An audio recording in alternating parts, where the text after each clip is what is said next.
Well, this is John Black, super chemist, and I think this is part 25. Is the deep state a monarchy? And we're starting about 790. It was Charlemagne. He was the king of the Franks, empire, the Roman Empire. And then you got on the other side, you got the first king of England, Alfred the Great, in 880. So, like 90 years after Charlemagne. But they both had grandchildren and grandchildren and great-grandchildren and so on until William the Conqueror in 1070 became king of England. Okay, so he's descendant from both of these kings, right? He has two bloodlines, one English to the first English king and one to Charlemagne, the king of the Franks, the king of all of Europe, the king of the Roman Empire. Now he has kids, and keep in mind, I'm only naming the ones that are direct descendants, okay? That are grandchildren. Because all these kings and queens are related some way. You know what I mean? They're all cousins some way. And they're all related 50 different ways, okay? So the kings in between are related, but they're not a direct kid or grandkid of these two kings, right? Charlemagne and Alfred the Great. So we got William the Conqueror in 1070. Then you got Henry III, right? And Henry III is about 1240. Then you got Edward the First, and Edward the First is about 1280. Then you got Henry the Eighth, and I don't have a date down, but then after that you got Elizabeth the First, and remember Elizabeth. And then you got Charles the Fifth, and that is actually the emperor of the Holy Roman Empire. Which, you know, because this guy Charlemagne, not only did he have kids and grandkids that came to be William the Conqueror, okay, he also had kids that went out to be Robert the First, the king of France, or Francia at that time, at 920. And then in 1120, he had another kid, right, or grandkid, great-grandkid, whatever, King Louis the Sixth in 1120. And keep in mind that this Robert Louis the Sixth and Robert the First, they are mentioned a lot, okay, on being whatever. So they must, you know, this French people, this line, must move out, move out, move out. And the English is doing the same thing, and then they come back together again. And those descendants are the ones that we're talking about, the deep state. Okay, these are just guesses. Just like I said, this is all new information to me about this Charlemagne guy and the wives of the presidents, and how more closely, you know, when I said that there were royal bloods before, you know, all the people in the JFK assassination and the Reagan assassination, they're all related, you know, royal blood, the same exact royal blood. Yeah, going back to the 1200 or whatever when King Edward was around, that's weird, you know. But when you take it all the way back to 700 AD and they all have the same blood from one guy from 700 AD, all the presidents, all the vice presidents, yeah. Now it's getting even more crazy, okay? It's getting even more crazy, all right? Let me see how much time I got here. Oh, a lot. Alright, so what else was I going to say? I mentioned that how, you know, Mary Stuart, the Queen of Scots, you got fourth President of Ireland, you got the Holy Roman Empire, Charles V, King, and I mentioned all of them. You got all these kings and queens from other countries. You know, they don't just, this guy Charlemagne, he didn't just infiltrate, and by infiltrate I don't mean he had some grand scheme, you know, I'm going to infiltrate them and take over. No, that's just kings and queens. That's how they did it, because they didn't want to mix with dirty commoner blood, you know what I mean, and have sex with them. And you can only have sex with your own family, you know, your immediate family, so much, you know what I mean, before you start having deformed people, you know what I mean. So to counteract that, you would have sex with other royals from other royal families, so you didn't have the same, you know, blood that was way, way, way away from yours, a lot more diverse, you know what I mean. And then that way, but anyways, my point is Charlemagne seems like he's the father of this thing. This deep state might be happening in every first world country, right? And maybe their deep state in this country, doesn't really mingle with this, they don't let them have any power. These people have the power of this country, this deep state have the power of this country. But they obviously talk to each other and do deals and, screw each other, not each other, but their countries over to make money. You know what I mean? This guy over here will be like, well, I can't, let's screw over your country. I got a big plan here. And these, okay, let's do it. As long as I can make some money. You know what I mean? They don't just screw over. I don't know. But I do believe, really, with all the fiber of my being, that there is a literal king that's running this country in the United States. And it's all about this royal blood that everybody involved with everything. All the U.S. Supreme Courts, I'm getting up to like 10% of them right now that have Charlemagne blood. There's only 120, 10 of them or something, 115 or whatever in the whole history of this country. 10% of them are all, I already got down as having Charlemagne blood. Going back, all of them, the Secretary of States, Director of CIAs, people that run the federal banks, the World Bank, people who are screwing with the tariffs, the protective tariffs that we don't call protective tariffs anymore. We tell people hey, do you want low prices? Then you want low tariffs. Yeah, bull. I want not to be screwed over, so I want high tariffs. I'd rather pay slightly more and my money be worth more, so it kind of counteracts each other, Then they can contribute to. I don't have to pay taxes if they went back to that.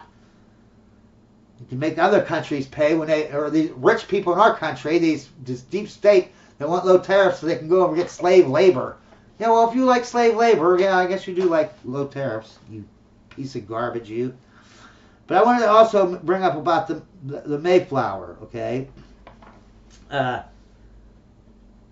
when I say the Mayflower, I don't mean the actual Mayflower, or whatever the boat was that came over, to the U.S.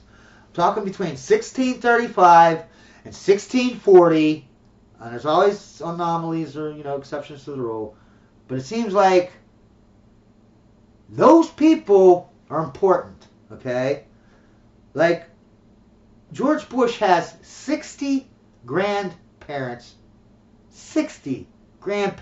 who came over on these boats between that lousy, tiny 5-year period. He has 60 grandparents on those boats. There's probably only 10 boats. 60 grandparents. What was it, just all his grandparents? No one else on the boat? Like, geez. But now that I'm thinking about it, I look at Charlemagne. He has 26 people who came over during that time. Okay? Those are the people that need to be investigated. Those are the ones who have the U.S. people to sign the Declaration of Independence, signed the U.S. Constitution, the Magna Cartas. These are the people. So if I went to George Bush's thing, right, and I see the 60 there, I pull out all the ones that I guarantee you 26 of those 60 are going to match up with Charlemagne's people. Guaranteed! And the same way with Cheney and John Kerry or whoever, man. Pete Buttigieg, I bet you $1 million if I look on their thing and I see their ancestors, and I'm talking about grandchildren, not cousins. I guarantee you that 26 of these people that are on the Mayflower boat from Charlemagne's grandchildren are going to be on theirs. They're going to have more than 26, you know what I mean? But the 26 are the only ones that count. The other ones are just, they ain't leading to Charlemagne. You know what I mean? All right, let's see if I babbled enough to get 15 minutes in here. 5 more minutes, Chase. Okay, so that was about it on that. I just want to go into the next videos. I want to go into. I'm going to go after. I know it's tedious, all right, but we're going to go through every first of all, I'm going to go through every thing on John Wilkes Booth's thing, just on that one site there that I showed you.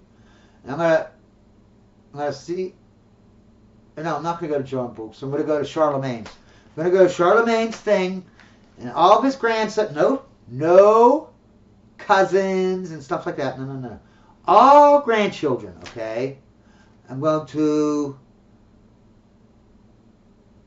pick out the names of the U.S. Supreme Court justices, the people that signed the U.S. Constitution, independence, just like I did for that last one, that John Wilkes Booth. I wrote down each time I saw a U.S. Supreme whatever justice, boom, and then at the end I did the video and I told you what my tallies were.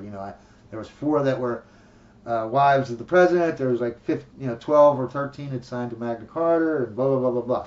I'll do that with Charlemagne, right? Now I'll give you the results before I actually go through it, but I'm going to go through every name. Because you get 8 names on a thing. I'll stop, see if any are important. If they are, I'll read them out loud. If not, you can at least look at them and see. Oh, that's a relative. Oh, that's Elvis Presley, or that's whatever. Someone you're like, oh wow, they're on the list. And I will go because it is a long list of people that trust. This is not the whole list, okay? This is not the whole list, okay? I'm not going to go into any more, this tedious thing where I go through everybody's, because I've done that before, you know what I mean, where I stop and I show you each whatever. But this Charlemagne, yeah, I'm going to go through every freaking name on there, and you're going to see it's going to take probably 3-4 videos. That's how many names are on there. And keep in mind, these names are not some weird relative, distant relative, 10th cousin, they're not even first cousins. They're grandchildren. Every last one of them are all grandchildren. Everyone that I talked about in this video and the last video, pretty much all of them, unless I said it in the video, they were all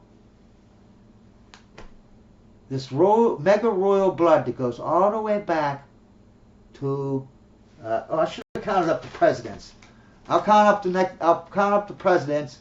Actually, I'll do it right now, real quick. It's not going to be accurate, but 5, 10, 15, 20, 25, 30, 35.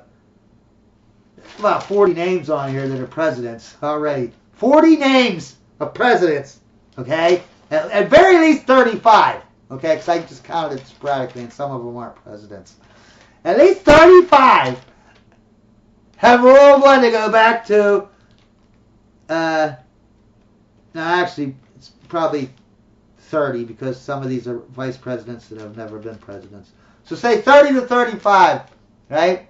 There's only been 47 presidents that have royal blood, not just regular royal blood like the other, like every other president that's ever existed. No. They got mega royal blood.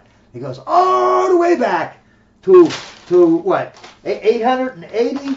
What is it? 880 for Alfred the Great and 790 A.D. for Charlemagne. Like, wow. And that's not a coincidence. But we're going to see how many secretaries of state are on this list, that are grandchildren, not cousins, of Charlemagne and the other guy, Alfred, whatever.